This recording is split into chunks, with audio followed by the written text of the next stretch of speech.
24 breaking. സംസ്ഥാനത്ത് പകർച്ചവ്യാധി രൂക്ഷമായി പടരുകയാണ്. ഇന്നലെ 18 പേർക്ക് ഷിഗല്ല സ്ഥിരീകരിച്ചു. ഷിഗല്ല ബാധിച്ച ഒരാൾ ഇന്നലെ മരിച്ചു. 6 പേർക്ക് വെസ്റ്റ് നൈൽ പനിയും 56 പേർക്ക് ഡെങ്കിപ്പനിയും 11 പേർക്ക് എലിപ്പനിയും ഇന്നലെ സ്ഥിരീകരിച്ചു. പ്രതിരോധം പാളി എന്ന വിമർശനം ഉന്നയിക്കുകയാണ് പ്രതിപക്ഷം. ജിബിൻ JB ആ വാർത്തകളുടെ വിവരങ്ങൾ വായിച്ചിരുന്നു. ജിബിൻ, പ്രതിപക്ഷത്തിന്റെ വിമർശനത്തിൽ കഴമ്പുണ്ട് എന്ന് വേണം കരുതാൻ. ഈ മഴക്കാല പൂർവ്വ ശുചീകരണമൊക്കെ വേണ്ട രീതിയിൽ പൂർത്തിയായിരുന്നു എന്ന കാര്യത്തിൽ തർക്കവും സംശയമുണ്ട്. വലിയൊരു സർജ് ഈ പറയുന്ന പകർച്ചവ്യാധിയുടെ കാര്യത്തിൽ ഈ ദിവസം എല്ലാ ടൈപ്പ് പനിയും കാര്യത്തിൽ ഉണ്ടാവുന്നുമുണ്ട്. എന്താണ് സർക്കാരിന്റെ ആരോഗ്യവകുപ്പിന്റെ ഒരു വിശദീകരണം? പകർച്ചവ്യാധി പ്രതിരോധം ഇനിയെങ്കിലും ഏത് രീതിയിൽ സാധ്യമാകുമെന്നാണ് പ്രതീക്ഷിക്കേണ്ടത്? ജിബിൻ. Good morning Hashmi. എന്റെ അമൃത, ഈ പ്രതിപക്ഷത്തിന്റെ ആരോപണങ്ങൾ ശരിവെക്കുന്നതാണ് ഓരോ ദിവസവും പുറത്തു വന്നുകൊണ്ടിരിക്കുന്ന ആരോഗ്യവകുപ്പിന്റെ കണക്കുകൾ. കഴിഞ്ഞ ദിവസം മാത്രം 13,000 പേരാണ് പനി ബാധിച്ച് സംസ്ഥാനത്ത് പല ആശുപത്രികളിലെ ചികിത്സ തേടിയത് എന്നുള്ള കണക്കാണ് ആരോഗ്യവകുപ്പിൽ നിന്ന് തന്നെ പുറത്തു വരുന്നത്. മഴക്കാലപൂർവ്വ ശുചീകരണം പാളി എന്നുള്ള കാര്യം തെളിയിക്കുന്നത് കൂടിയാണ് ഈ കണക്കുകൾ.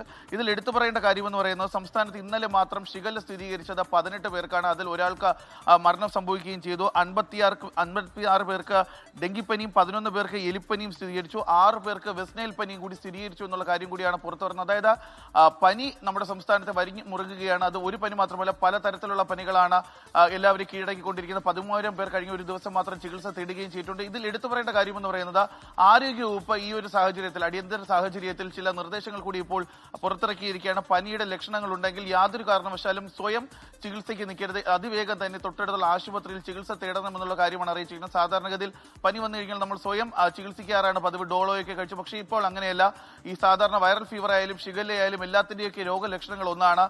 ചെറിയ രീതിയിലുള്ള പനി തുടങ്ങുന്നു, പിന്നീട് പനി മൂർച്ഛിക്കുന്നു, അതികഠിനമായ വയറുവേദന, വൊമിറ്റിംഗ്, അങ്ങനെയൊക്കെയാണ് സാധാരണഗതിയിൽ ഈ വൈറൽ ഫീവറിന്റെ ലക്ഷണങ്ങൾ വരുന്നത്. പക്ഷേ ഇതേ ലക്ഷണങ്ങൾ തന്നെയാണ് ഷിഗല്ലയ്ക്കും അതുപോലെ തന്നെ വെസ്റ്റ് നൈലിനും ഒക്കെ ഉള്ളത്. അതുകൊണ്ട് സ്വയം ചികിത്സിക്കാൻ നിൽക്കാതെ അതിവേഗം ആശുപത്രിയിൽ എത്തണമെന്നുള്ളൊരു കാര്യം കൂടി ആരോഗ്യവകുപ്പ് ഇപ്പോൾ നിർദ്ദേശമായി പറയുകയും ചെയ്യുന്നുണ്ട്. കെട്ടിക്കിടക്കുന്ന വെള്ളത്തിൽ നിന്ന് എന്തെങ്കിലും രീതിയിലുള്ള സമ്പർക്കങ്ങൾ ചെയ്യുന്നവർ, അതായത് തൊഴിലുറപ്പ് തൊഴിലാളികൾ, കർഷകർ, അങ്ങനെയുള്ളവർ എത്രയും വേഗം തന്നെ ഡോക്ടറുടെ നിർദ്ദേശപ്രകാരം പ്രതിരോധ ഗുളികകൾ കൂടി കഴിക്കണമെന്നുള്ള കാര്യം കൂടി ഓർമ്മിക്കുകയും ചെയ്തിട്ടുണ്ട്. കഴിഞ്ഞ ദിവസം തന്നെ ആരോഗ്യവകുപ്പ് മന്ത്രി പ്രസ് മീറ്റിൽ പറഞ്ഞതാണ്, ഈ ഷിഗല്ല വ്യാപനത്തിന്റെ ഭാഗമായി സംസ്ഥാനത്തെ എല്ലാ ഹോട്ടലുകൾ, റെസ്റ്റോറന്റുകൾ, തട്ടുകടൽ എന്നിവിടങ്ങളിൽ വ്യാപകമായ പരിശോധനകൾ നടത്തണമെന്ന് ആരോഗ്യവകുപ്പ് മന്ത്രി കഴിഞ്ഞ ദിവസം നിർദ്ദേശിച്ചാണ്. പക്ഷേ മന്ത്രി തന്നെ അത് ശരിവെക്കുന്നുണ്ട്. കൃത്യമായ പരിശോധനകൾ നടക്കുന്നില്ല എന്നുള്ളൊരു കാര്യം. കാരണം ഫുഡ് ആൻഡ് സേഫ്റ്റി വകുപ്പിനാണ് ഇത്തരത്തിലുള്ള പരിശോധനകൾ നടത്താൻ വേണ്ടി നിർദ്ദേശിച്ചിരുന്നത്. പക്ഷേ അവർക്ക് ഈ പല സ്റ്റാഫുകളുടെയൊക്കെ കുറവുകൾ കാരണം പലയിടത്തും ഓടിയെത്താൻ സാധിക്കാത്ത ഒരവസ്ഥയുണ്ട്. നമുക്ക് തിരുവനന്തപുരത്തെ കാര്യം തന്നെ പരിശോധിക്കുകയാണെന്നുണ്ടെങ്കിൽ പല തട്ടുകടകളിലും ഇപ്പോഴും വൃത്തിഹീനമായ സാഹചര്യത്തിലാണ്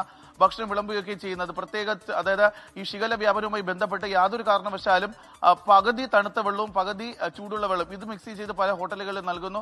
ഈ വെള്ളം കുടിക്കാനേ പാടില്ല എന്ന് കർശന നിർദ്ദേശം ആരോഗ്യവകുപ്പ് തന്നെ പുറപ്പെടുവിച്ചിട്ടുണ്ടായിരുന്നു. പക്ഷേ പലയിടത്തും അത് തന്നെ തെറ്റിക്കുന്ന ഒരു സാഹചര്യമുണ്ട്. പക്ഷേ ഇവിടെയൊന്നും തന്നെ പരിശോധന കൃത്യമായി എത്തുന്നില്ല എന്നുള്ള കാര്യം ആരോഗ്യവകുപ്പ് മന്ത്രി സ്ഥിരീകരിച്ചിട്ടുണ്ട്. അതുകൊണ്ട് തന്നെ ഇന്നു മുതൽ കർശനമായ പരിശോധന സംസ്ഥാനത്ത് ഉടനീളം ഉണ്ടാകും എന്നുള്ളൊരു കാര്യം കൂടി ഇപ്പോൾ ആരോഗ്യവകുപ്പ് വ്യക്തമാക്കുകയും ചെയ്തിട്ടുണ്ട്. ഹാഷ്മി. ഓക്കെ, ജിബിൻ JB ആണ് വാർത്തയുടെ വിവരങ്ങൾ നൽകിയത്. ഈ നമ്മളെല്ലാവരും ചെയ്യുന്നതായിരുന്നു നേരത്തെ. വെള്ളത്തിന് ചൂട് കുറയ്ക്കാൻ വേണ്ടിയിട്ട് കുറച്ച് പച്ചവെള്ളം ചേർക്കാം, കുറച്ച് പാലി വെള്ളം ചേർക്കാം, കുറച്ച് ചേർക്കാം എന്ന് പറയുന്ന പോലെ കുറച്ച് ചേർക്കാറുണ്ടായിരുന്നു. അത് ഭയങ്കര അപകടമാണെന്നാണ് പറയുന്നത്. അന്ന് തന്നെ അത് ഭയങ്കര അപകടമാണെന്നാണ് പറയുന്നത്. അപ്പോൾ നമ്മൾ ഹോട്ടലിൽ പോയി ചൂടുവെള്ളം എന്ന് പറഞ്ഞുകൊണ്ടിരുന്ന വെള്ളം കുടിക്കുമ്പോഴേക്കും ഒന്ന് ഉറപ്പിക്കണം. ഇനി ഈവൻ ചായക്കടയിലാണെങ്കിൽ പോലും ചായ കുടിക്കുമ്പോഴേക്കും ഇത് പൂർണ്ണാർത്ഥത്തിൽ തിളപ്പിച്ച വെള്ളമാണോ എന്നൊന്ന് ഉറപ്പിക്കണം. ചൂടുവെള്ളത്തിലോട്ട് തണുത്ത വെള്ളം ഒഴിക്കുന്നത് അപരാധം, മഹാപ്രശ്നമാണ് എന്നാണ് പറയുന്നത്.